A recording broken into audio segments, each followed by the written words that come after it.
अपने इस लोकसभा क्षेत्र को भारत के मानचित्र पर स्थापित करने का एक सपना है बने यहाँ के नौजवान भाइयों को यहाँ पर बेरोजगारी दूर करके उनको कैसे दिल्ली, मुंबई, कलकत्ता में जाकर के अपनी जवानी का लेकर के सपना और बुढ़ापे तक वहीं पर नौकरी करने के लिए मजबूर हो जाते हैं और छुट्टी बड़ी मुश्किल से मिलती है, तब अपने माँ बाप के बीच में आते हैं। यह बहुत ऐसा समृद्धशाली संत कबीर की धरती है। पूरे देश में इतिहास है, अगर एक जगह मस्जिद और मंदिर वहां पर कहीं बना है तो संत कबीर की धरती पर मंडल में बना है, बाकी ऐसा कहीं उदाहरण नहीं मिलता। तो ऐसे गंगा जमुनी तहजीब के इस क्षेत्र को मैं गंगा जमुनी तहजीब के इस आदर्श को भारत की राजनीति में स्थापित करते हुए आपका आशीर्वाद मांगने आया हूँ। अगर कोपिया के यहाँ पे देखा जाए, धर्म सिंह को देखा जाए, बहुत सारे इस लोकसभा में क्षेत्र है जिसको अगर ढंग से पर्यटन स्थल के रूप में विकसित कर दिया जाए तो संत कबीर को विश्व के लोग जानेंगे, पहचानेंगे। चाहे श्रीलंका के बौद्धिस्ट हो, चाहे चीन के बौद्धिस्ट हो, चाहे जापान के बौद्धिस्ट हो, यह पर्यटन केंद्र के रूप में जिला जाना जाएगा। आज बाढ़ से जो तबाही होती है, जो बिजली से आज यहाँ पर स्थिति खराब है, जो सड़कों से बदहाली है, वादे तो बहुत लोगों ने किया, लेकिन आपको पूछना है कि बसपा की भी सरकार यहाँ 5 साल हुकूमत में थी, 2 साल हो गया समाजवादी पार्टी को सरकार में हुकूमत करते हुए, कौन सी खुशहाली क्षेत्र में पैदा कर दी? उनके जहाँ नेताओं से पूछिए क्या उन्होंने कर दिया। और मेरे नेताओं की जहाँ सरकार है, या घमंड के साथ मैं कह सकता हूँ, गुजरात को देख लीजिए, सारे वहाँ खुशहाली और हरियाली है, भ्रष्टाचार नाम मात्र का नहीं है, विकास की गंगा बहती जा रही है, हिंदू हो चाहे मुसलमान हो, सबको वहाँ पर जीने का अधिकार प्राप्त है। और एक हमारे मुसलमान भाई गुजरात में एक BMW गाड़ी जो बड़ी महंगी होती है, 1.5 से 2 करोड़, 2 से 2.5 करोड़ की गाड़ी वो आती है। जब वो मुसलमान भाई मेरा शोरूम खोला तो वही के मुसलमान भाइयों ने कहा कि अरे भाईजान कहाँ आप खोल दिए, यहाँ तो गुजराती हैं जिनके पास पैसा है, गाड़ी वही खरीदते हैं और वो मुसलमान के शोरूम पर खरीदने नहीं आएंगे।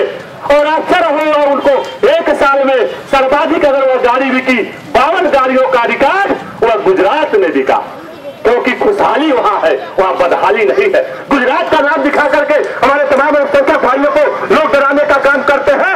मैं कहना चाहूंगा कि गुजरात को जाकर के देख लीजिए कि वहां पर हज कोटा जो था वह मात्र वहां पर 7,000 था, और वहां पर एप्लीकेशन 39,000 आई थी। और उत्तर प्रदेश में 39,000 हज कोटा है, जहां पर मात्र एप्लीकेशन 41,000 आया हुआ है, 2,000 सरप्लस। और वहां कितना सरप्लस, 7,000 का कोटा है, 41,000 वहां एप्लीकेशन आ रहा है, तो निश्चित ही वहां का हमारा अल्पसंख्यक भाई खुशहाल है, इसलिए वहां पर आ रहा है। आज जात की बात करते हैं, एक ही जात में कंस भी पैदा हुआ था, एक ही जात में किस भी पैदा हुए थे। क्या कोई कंस का नाम अपने बेटे का रखता है क्या? अगर जात की बात किया जाए तो एक ही जात के दोनों लोग थे, कंस का नाम कोई अपने बेटे का नहीं रखता है। किस का लोग नाम रखते हैं? क्योंकि उन्होंने भारत की खुशहाली और हरियाली के लिए, स्वच्छ राजनीति के लिए देश के दुश्मनों को मारने का काम किया था, उस समय के समाज के दुश्मनों को मारने का काम किया था। हमारे कुछ यादव भाई भी लोग होंगे, एक यादव भाई बोले कि ठीक है, बाकी तो भारतीय जनता पार्टी बहुत ठीक है, लेकिन मैं सोचता हूँ मुलायम सिंह यादव को कैसे छोड़ दूंगा। मैं उससे कहना चाहूंगा अपने उस यादव भाई से कि रामदेव यादव भी यादव है, जो पूरे देश को आज रामदेव यादव ने आपको हमारे तमाम बेरोजगार नौजवान यहाँ पर या रोजगार युक्त नौजवान भी खड़े होंगे, नेट जरूर इस्तेमाल करते होंगे। आप देख लीजिए, विश्व की सबसे बड़ी मार्केटिंग की कंपनी हिंदुस्तान लीवर है, जो पूरे विश्व के 188 देशों में अपना मार्केटिंग करने का काम करती है। और अगर हिंदुस्तान लीवर कंपनी को किसी ने बर्बाद किया है तो रामदेव यादव ने बर्बाद किया है, और वह पैसा आज भारत में इकट्ठा हो रहा है। आज भारत के गांव जो उनके सेंटर खुल रहे हैं, उसमें भारत का नौजवान काम कर रहा है। 47% उनकी वह मार्केटिंग को तोड़ चुके हैं। और जिस दिन नरेंद्र भाई मोदी जी की सरकार बनी, यह विश्वास हमें है, केवल अगर जर्मनी की कंपनी ने सर्वे किया है कि रामदेव यादव जी के अगर प्रोडक्शन को जिस दिन कोई भारत का एक आदमी अपना लेगा तो रुपए का मूल्य डॉलर से बढ़ जाएगा। तो भारत को विश्व गुरु बनाना चाहते हैं कि भारत को बर्बाद देखना चाहते हैं? आने वाले चुनाव में हम सबको फैसला करना है। अगर विश्व गुरु बनाना चाहते हैं तो विश्व गुरु केवल भारत में भारतीय जनता पार्टी ला सकती है। आज सोनिया गांधी को कौन बिजनेस है? आज विश्व के सर्वाधिक 4,000 महिलाओं में सोनिया गांधी का नाम है। भारत का पैसा स्विस बैंक में जाके जमा हो रहा है, इटली के खातों में जमा हो रहा है, और भारत का मजबूत नौजवान करा रहा है, किसान करा रहा है। तमाम हमारे लोग बदहाली से, घोटालों से, भ्रष्टाचार से, अराजकता से, आतंकवाद से मारे जा रहे हैं। अगर इनसे बचाना है तो आपको आने वाले समय में देश के खातिर, अगर जो लोग भी इटली का साथ देना चाहेंगे तो इटली के माई के साथ सपाई भी जाके दिल्ली में बैठता है, बसपाई भी जाके बैठता है। अगर विरोध करता है तो केवल भाजपा ही विरोध करता है। इसलिए भाजपा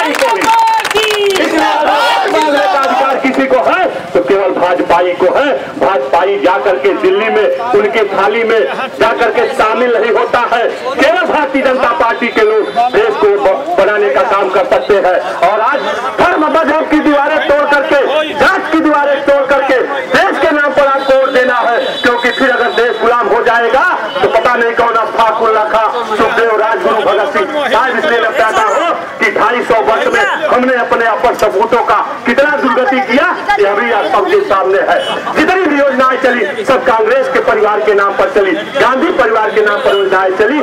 आज अमर शहीदों को देश भूल गया है। इसलिए आज का नौजवान शायद ही फिर से आजादी की लड़ाई लड़ने को तैयार हो। इसलिए आज तो बहुत आसान है, नई आजादी की लड़ाई लड़ने के खातिर आने वाले 7 मई को आप जो कमल के फूल पर बटन दबाएंगे वह राष्ट्रवाद के ऊपर बटन होगी, वह देश के नाम पर बटन होगी, खुशहाली के नाम पर बटन होगी, हरियाली के नाम पर बटन दबेगी। इन शब्दों के साथ मैं सबका आभार व्यक्त करता हूँ। और आने वाले 7 मई को आप जो वोट के रूप में हमें कर्ज देंगे, उस कर्ज को अपने फर्ज के साथ ब्याज समेत वापस करूंगा, यह मेरा वादा आप सबसे है। बहुत बहुत धन्यवाद।